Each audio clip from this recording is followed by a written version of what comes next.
Welcome back to the GCN Racing News Show. Coming up this week, Primož Roglič reveals he's going for the Giro-Tour double in 2025.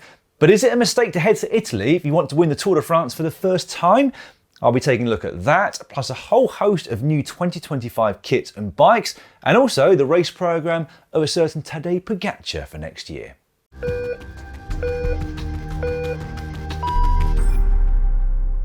This week in the world of racing, we learned that Colnago finally have an aero bike.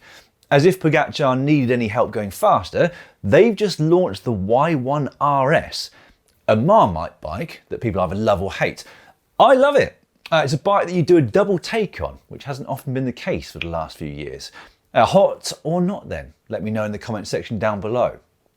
We also learnt last week that Patrick Lefevere has stepped down as CEO of Soudal Quick-Step after over 20 years at the helm of that team. In that time, they've won around 1,000 races. He'll remain on the board though. We also got to see a host of new kits. UAE's will look like this next season, bit more black, possibly to make sure Pogačar really stands out in his all-white rainbow bands. This is Team Picnic Post NLs, as they'll be known from January the 1st. While Soudal Quick-Step riders will look like this. Not a huge change in that one from last year. Astana have revealed not just a new kit, but their new X-Lab bike as well. And actually Connor got to take a closer look at that last week in Spain, so watch out for that video, which will be out on the Tech channel tomorrow, or Tuesday. And finally, this is the new kit for Red Bull Bora Hansgrohe. A fairly significant departure from this year's kit, with white shoulders and a very dark blue body and shorts. It's also got a new supplier next season. Specialized are now providing the team with bikes, helmets, shoes, and their kit. I'm on the fence with the kit itself, I've got to say. I don't mind it, but it certainly doesn't shoot to the top of the charts for me. Now, at the same time as the kit was revealed, the team announced the racing schedule of Primož Roglič for next season. And it confirmed the rumours that he'll be returning to the Giro and combining that with the Tour de France.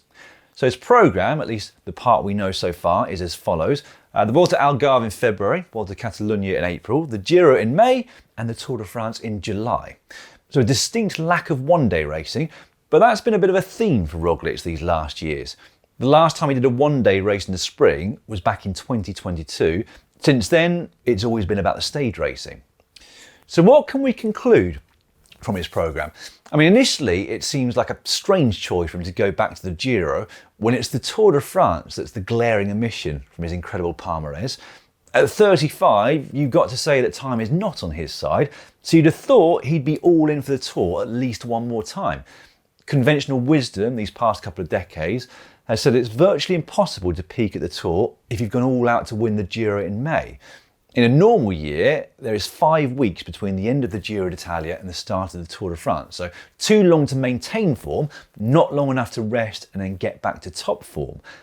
Or maybe that's changing. Perhaps teams and coaches have got to a point where they think they've learnt how you can do that if you're good enough and talented enough. Pogačar did the double this year, but then he's obviously the exception rather than the norm. I certainly wouldn't be looking at his schedule from this year and coming to the conclusion that doing the Giro is the best route possible to the Tour. But perhaps Pogačar is influencing other riders' decisions in a different way. Given how dominant he was this season, you'd forgive his rivals for doing their very best to try and avoid clashing with him unless it's at the Tour de France. It currently feels like their best chance of winning is going to be at races that Pogačar isn't doing. And as things stand, he's not set to defend his Giro title. Ironically, his absence could have been the best thing to happen to the Giro next year. Roglič is almost certainly not the only big star who'll turn up there.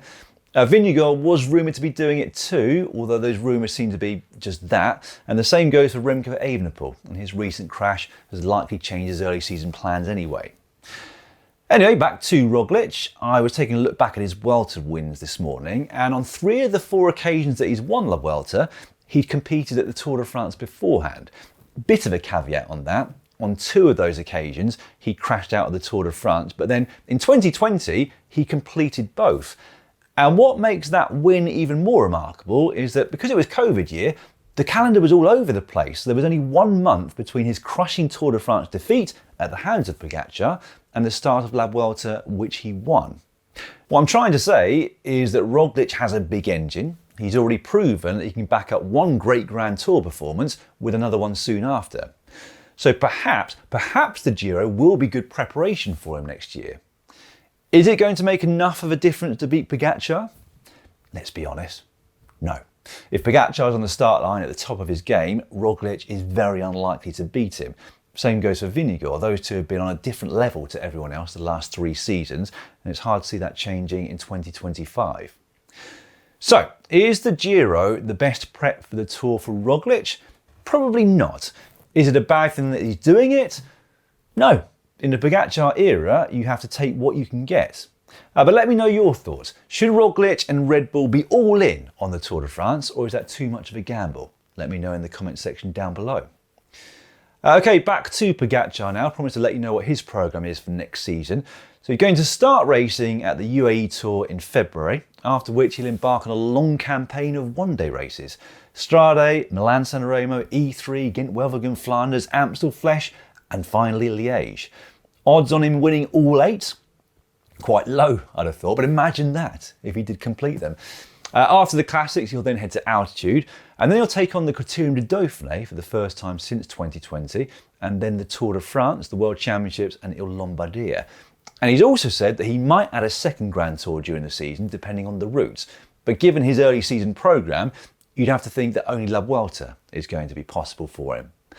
Quite the programme, but at the same time, how on earth do you top his 2024 season? He set the bar so high, even he must be wondering if he can reach it again. Time will tell. On to Cyclocross now, and what was the 3rd round of the UCI World Cup in Namur yesterday, one of the most brutal and punishing courses on the circuit. In the men's, Toon Aerts looked like he might make the return to competition he'd been dreaming of, so he attacked on the cobble climb on the final lap of the race, only to crash soon after on an off-camber section. There to take full advantage was an informed Michael van Torenhout, who sailed past his compatriot and off to a 3rd successive win. A win that puts him suddenly in a very commanding position in the overall series. Going into the race, he was level on points with his teammate Elie Iserbyt, but with the Belgian champion pulling out of the race with a back injury, Van Torenhout now leads Aerts 105 points to 78. 22-year-old Emil Verstringer, who was riding his first World Cup of the season, took 3rd place on the day, which is by far the best result he's ever had in a race of that level. In the women's, many eyes were on Puk Pieter, who was making her cyclocross debut for the season, but it wasn't quite the winning return she was hoping for. She played second fiddle to 2 compatriots who've been looking brilliant all season, Lucinda Brandt and Ceylin del Carmen Alvarado. It was a race to forget, though, for world champion Fem van Empel.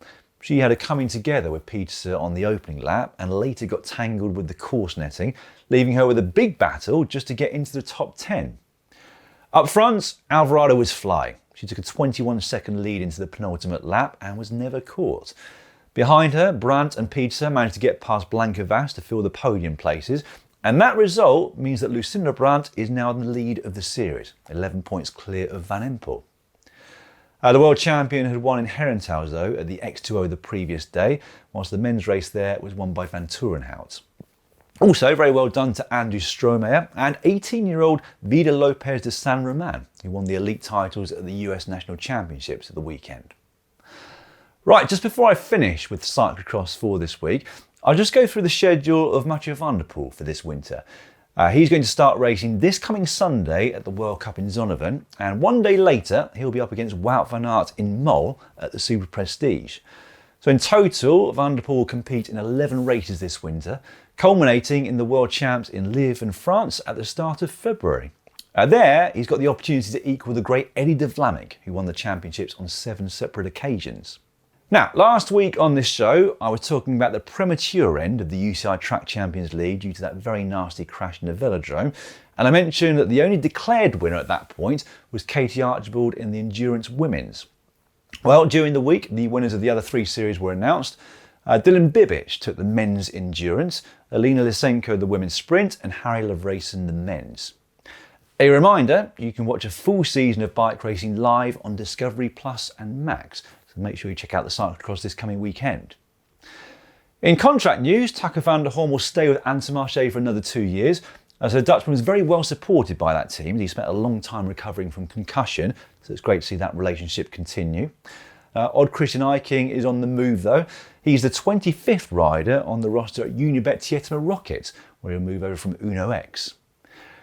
The route for next year's Tirreno Adriatico has been announced, so it's going to kick off with the familiar 10km individual time trial, where there'll be some early GC gaps, but the Queen stage looks to be on the penultimate day, a summit finish to Frontignano, which as far as I can see has never been used before in top level racing. Right, that is all for this week. I'll see you next Monday for the last racing news show before Christmas. Goodbye for now.